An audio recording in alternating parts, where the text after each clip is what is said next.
¿Qué tal, hermanos? Con el gusto de saludarlos en este jueves 2 de julio, servidor Fray Martín García, compartiendo con ustedes algunas reflexiones en torno a las lecturas de la Santa Misa del día de hoy. Así pues, comenzamos escuchando la lectura del libro del profeta Amos. En aquel tiempo, Amasías, sacerdote de Betel, le envió este mensaje a Jeroboam, rey de Israel.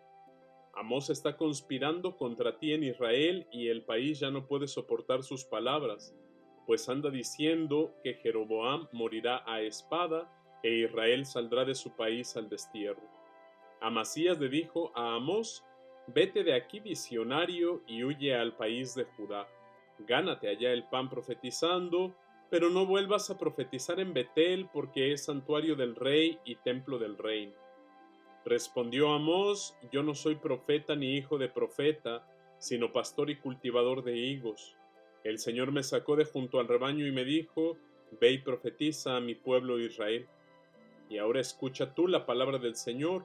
Tú me dices: no profetices contra la casa de Israel, no vaticines contra la casa de Isaac.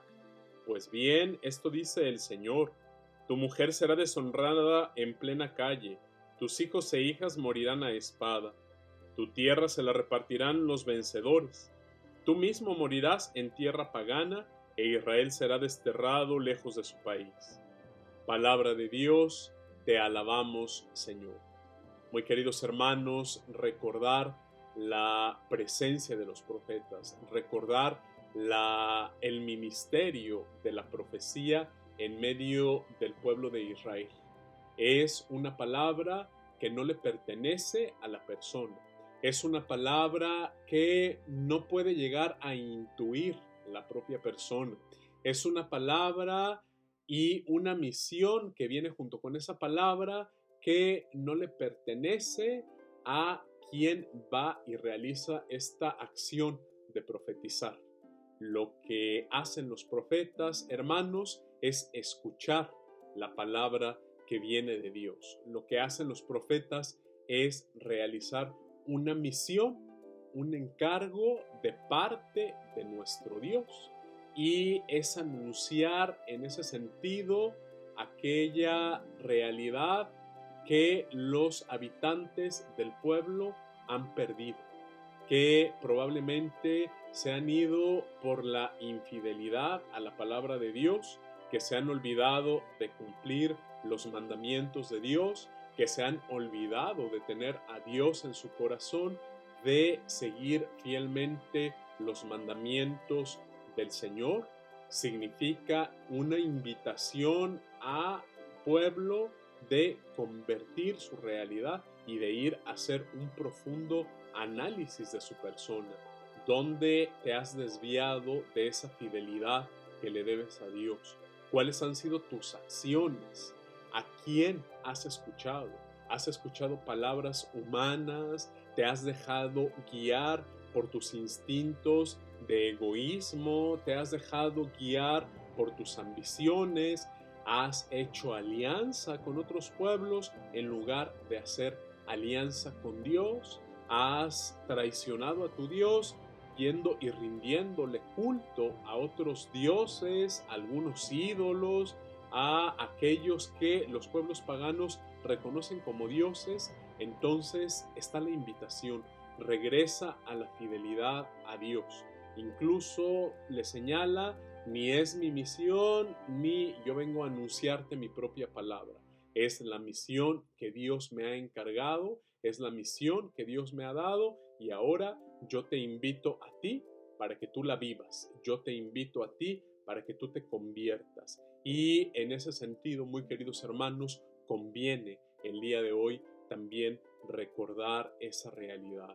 La invitación es, pues, a hacer un análisis de nuestra propia vida, hasta dónde nosotros hemos sido fieles a la palabra de Dios, hasta dónde nosotros vivimos y creemos en los mandamientos de nuestro Dios, hasta dónde nosotros escuchamos la palabra de Dios, o más bien nuestros oídos, nuestro corazón se van a escuchar palabras que nos convienen, palabras que son agradables a nuestros oídos, palabras que no nos mueven de nuestra situación, sino que nos mantienen en las mismas realidades, quizá equivocadas, pero que queremos escuchar y que por eso negamos muchas veces el camino de nuestro Dios, que implica una necesaria conversión, que implica el hecho de cambiar de actitudes.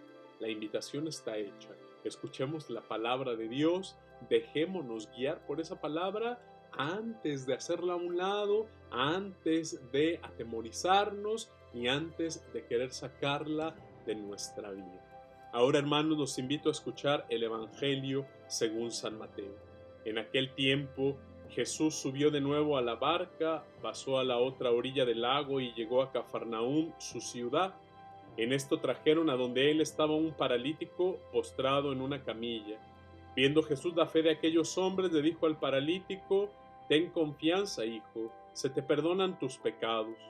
Al oír esto, algunos escribas pensaron: este hombre está blasfemando. Pero Jesús, conociendo sus pensamientos, les dijo: ¿por qué piensan mal en sus corazones? ¿Qué es más fácil decir: se te perdonan tus pecados? O decir: levántate y anda. Pues para que sepan que el Hijo del Hombre tiene poder en la tierra para perdonar los pecados, le dijo entonces al paralítico: levántate, toma tu camilla y vete a tu casa. Él se levantó y se fue a su casa. Al ver esto, la gente se llenó de temor y glorificó a Dios, que había dado tanto poder a los hombres. Palabra del Señor, gloria a ti, Señor Jesús. Muy queridos hermanos, hay una invitación que les hago a partir de este pasaje evangélico que hemos escuchado el día de hoy. Preguntarnos cada uno de nosotros: ¿qué enferma o qué esclaviza más? ¿Lo físico o el pecado? ¿Qué me enferma más? ¿Qué me esclaviza más? ¿Las realidades, las enfermedades físicas o aquello que se ha llegado a reconocer como una enfermedad del alma? Y es precisamente hablar del pecado. El pecado, muy queridos hermanos, es una acción consciente.